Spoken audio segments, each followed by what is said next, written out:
Hello तो नमस्कार दोस्तों, आपको अपने चैनल एम ए ज्ञान स्टडी में स्वागत है। तो चलिए दोस्तों, आज के हम इस वीडियो को स्टार्ट करते हैं और यहाँ हम जानने की कोशिश करेंगे कि विज्ञान का कुछ महत्वपूर्ण क्वेश्चन जो आपके एग्ज़ाम में पूछा जाएगा। ये क्वेश्चन डायरेक्ट एग्ज़ाम में पूछे जाते हैं, इसीलिए आप इसको जो है वीडियो लास्ट तक देखेंगे और क्वेश्चन को समझने की कोशिश करेंगे। तो सबसे पहले शुरू करते हैं पहले क्वेश्चन से। पहला क्वेश्चन आपके स्क्रीन पर दिखाई दे रहा है कि कौन सा अधातु कमरे के ताप पर द्रव होता है। कौन सा अधातु जो है जो कमरे के ताप पर द्रव होता है, तो इसका राइट आंसर है ब्रोमीन। ब्रोमीन यानी जो होता है Br। ब्रोमीन जो होता है इसका सूत्र होता है Br। यह कमरे के ताप पर द्रव अवस्था में पाए जाने वाला अधातु है।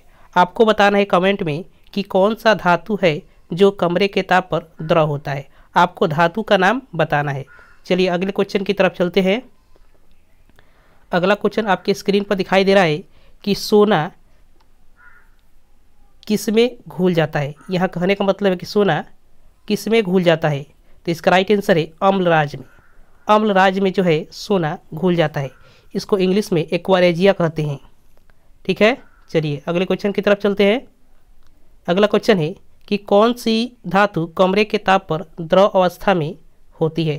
कौन सी धातु कमरे के ताप पर द्रव अवस्था में होती है, तो इसका राइट आंसर है पारा। ठीक है, चलिए अगले क्वेश्चन की तरफ चलते हैं। अगला क्वेश्चन है कि कौन सा धातु सबसे अधिक अभिक्रियाशील होती है। तो सबसे अधिक अभिक्रियाशील धातु का नाम है पोटेशियम, जिसका सूत्र होता है के। इसका संकेत के होता है और यह जो है सबसे अधिक अभिक्रियाशील धातु है। चलिए अगले क्वेश्चन की तरफ चलते हैं। अगला क्वेश्चन है कि मैग्नीशियम किस धातु का मिश्र धातु है। यहाँ देखिए, ध्यान से देखेंगे कि मैग्नीशियम एक मिश्र धातु है और यह मिश्र धातु किस धातु का मिश्र धातु है, तो एल्युमिनियम। एल्युमिनियम जिसका संकेत होता है Al। Al जिसका संकेत होता है और इसका जो है मिश्र धातु मैग्नीशियम है। ठीक है, चलिए अगले क्वेश्चन की तरफ चलते हैं। अगला क्वेश्चन है कि सीसा और टीन के मिश्र धातु को क्या कहते हैं। सीसा और टीन जो होता है उसका मिश्र धातु क्या होता है, तो इसका राइट आंसर है सोल्डर। सोल्डर जो होता है सीसा और टीन का मिश्र धातु होता है। चलिए अगले क्वेश्चन की तरफ चलते हैं। अगला क्वेश्चन है लोहा और इस्पात को जंग लगने से बचने के लिए उसे किस धातु की परत चढ़ाई जाती है। मतलब लोहा और इस्पात जो होता है उसमें जंग ना लगे उस पर किस धातु की परत यानी पेंट की जाती है, तो उसका राइट आंसर है जिंक, जिसका सूत्र होता है Zn। Zn इसका सूत्र होता है जस्ता। और इसके उपयोग से क्या होता है कि किसी भी लोहा और इस्पात की बनी वस्तुओं को पेंट कर देते हैं ना, तो वहाँ क्या होता है कि उसमें जंग नहीं लगता है। चलिए अगले क्वेश्चन की तरफ चलते हैं। धातुओं की प्रकृति क्या होती है। धातु जो होते हैं उनकी प्रकृति क्या होती है, तो धातुओं की प्रकृति क्या होती है, धनात्मक होती है। मतलब वो प्लस आयन बनाते हैं। धातु जो होते हैं, कोई भी धातु ले लीजिए, जैसे है सोडियम। सोडियम जो होता है क्या होता है, Na+ होता है। मतलब कोई भी धातु धनात्मक होती है और अधातु क्या होती है, ऋणात्मक होती है। चलिए अगले क्वेश्चन की तरफ चलते हैं। अगला क्वेश्चन है कि इसको पहले हटा देते हैं। चलिए अगला क्वेश्चन है किसी तत्व का गुणधर्म का दो या दो से अधिक विभिन्न रूपों में प्रस्तुतिकरण तत्व की क्या कहलाती है। यानी किसी तत्व के गुण धर्म का दो या दो से अधिक विभिन्न रूपों में प्रस्तुतिकरण क्या कहलाती है, अपरूपता। अपरूपता क्या होती है कि किसी भी तत्व हो गया, मतलब कोई भी तत्व हो गया, उसका दो या दो से अधिक विभिन्न गुण धर्म उसमें प्रस्तुतिकरण कर देते हैं ना, तो उसका क्या कहते हैं, अपरूपता कहते हैं।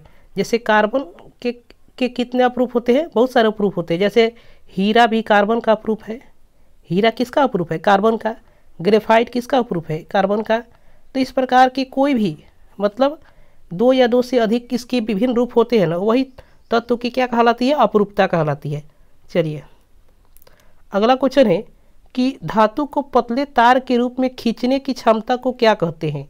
धातु को पतले तार के रूप में खींचते हैं तो उसकी इस क्षमता को क्या कहते हैं, तन्यता कहते हैं। तन्यता एक ऐसा गुण है जिसके द्वारा धातु में यह गुण पाई जाती है। इसके द्वारा क्या किया जाए, धातु को कितने भी पतले तार के रूप में खींचा जा सकता है। जैसे सबसे तन्य धातु का नाम बताया रहा है आपको, तो सबसे तन धातु कौन है? सोना। सोना को बहुत ज़्यादा पतला तार में क्या किया जा सकता है? खींचा जा सकता है। चलिए अगले क्वेश्चन की तरफ चलते हैं। अगला क्वेश्चन है कि अपने शुद्ध रूप में धातु की सतह किस प्रकार की होती है? यानी धातु जब शुद्ध रूप में होता है तो उसकी सतह जो होती है वो किस प्रकार की होती है? चमकदार होती है। ठीक है, चलिए अगले क्वेश्चन की तरफ चलते हैं। सबसे कठोर प्राकृतिक पदार्थ कौन सा है? अभी हमने बताया कि कार्बन का एक अपरूप है जिसका नाम है हीरा, और इस हीरा जो होता है यह जो है प्रकृति का सबसे कठोर पदार्थ होता है। हीरा कार्बन का अपरूप होता है और प्रकृति का सबसे कठोर पदार्थ माना जाता है ना, तो हीरा को माना जाता है। ठीक है, चलिए अगले क्वेश्चन की तरफ चलते हैं। अगला क्वेश्चन है कि कौन अधातु होते हुए भी चमकीला होता है? मतलब धातुओं में क्या होती है? चमक होती है, लेकिन एक अधातु अपवाद है, एक्सेप्शन है। वो क्या कहता है? कह रहा है यहाँ कि चमकीला होता है। तो इसका राइट आंसर है आयोडीन। आयोडीन क्या होता है? चमकीला अधातु है। चलिए अगले क्वेश्चन की तरफ चलते हैं। अगला क्वेश्चन है कि सबसे अधिक तन्य धातु कौन सी होती है? सबसे अधिक जो तन्य धातु होती है वो कौन सी होती है? सोना। अभी हमने बताया कि सबसे अधिक तन्यता किस धातु में होती है? सोना में होती है। चलिए अगले क्वेश्चन की तरफ चलते हैं। अगला क्वेश्चन है फास्फोरस का आणविक सूत्र क्या होता है? तो सबसे पहले हम बता दें कि फास्फोरस क्या होता है। यह जो होता है एक तत्व है, यानी अधातु है, और फास्फोरस का संकेत P होता है। ठीक होता है ना। अब यहाँ पूछा है कि इसका आणविक सूत्र क्या होता है, मतलब अणु सूत्र क्या होता है, तो P4। याद रखेंगे कि फास्फोरस का आणविक सूत्र क्या होता है? P4। आपको कमेंट में बताना है कि ऑक्सीजन का संकेत O होता है, तो ऑक्सीजन का आणविक सूत्र क्या होता है, आपको कमेंट में बताना है। चलिए अगले क्वेश्चन की तरफ चलते हैं। अगला क्वेश्चन है कि कॉपर का निष्कर्ष यहाँ लिखा है लेकिन निष्कर्षण होगा। कॉपर का निष्कर्षण मुख्यतः किस अयस्क से किया जाता है? कॉपर का निष्कर्षण मुख्यतः कॉपर पाइराइड से किया जाता है। कॉपर पाइराइड जो होता है इसी अयस्क से क्या किया जाता है? कॉपर का निष्कर्षण किया जाता है। चलिए अगला क्वेश्चन है कि एक्वारेजिया किस अनुपात में सान्द्र हाइड्रोक्लोरिक अम्ल तथा सान्द्र नाइट्रिक अम्ल का ताज़ा मिश्रण होता है? मतलब एक्वारेजिया कहने का मतलब है कि अम्लराज जो होता है उसमें हाइड्रोक्लोरिक अम्ल यानी HCl होता है। उसके बाद से कौन सा अम्ल? HNO3 मतलब नाइट्रिक अम्ल होता है। इसका अनुपात क्या होता है? तो 3 भाग जो होता है HCl होता है और 1 भाग जो क्या होता है इसमें HNO3 होता है, इसलिए इसका 3:1 हो जाता है। ठीक है, समझ गए। चलिए अगला क्वेश्चन है कि सबसे आसान क्वेश्चन है कि बक्साइड किस धातु का मुख्य अयस्क है? तो इसका राइट आंसर है एल्युमिनियम। एल्युमिनियम धातु का क्या होता है? मुख्य अयस्क होता है। चलिए अगला क्वेश्चन है कि कौन सी धातु विद्युत का सर्वोत्तम सुचालक है? कौन सी धातु जो है जो विद्युत का सर्वोत्तम सुचालक है? तो उस धातु का नाम है सिल्वर। सिल्वर जो होता है विद्युत का सर्वोत्तम सुचालक धातु होता है। चलिए अगला क्वेश्चन है अमलगम एक मिश्र धातु है जिसमें कौन सा एक धातु मुख्य रूप से होता है? मतलब अमलगम Hg जो होता है, Hg जिसका नाम है पारा, यह अमलगम में पाए जाने वाला एक मुख्य धातु है। कोई भी अमलगम बना लीजिए, वो अमलगम जो है मिश्र धातु है, और कोई भी अमलगम बना लीजिए इसमें पारा होना अनिवार्य होता है। बिना पारा के अमलगम नहीं बन सकता है।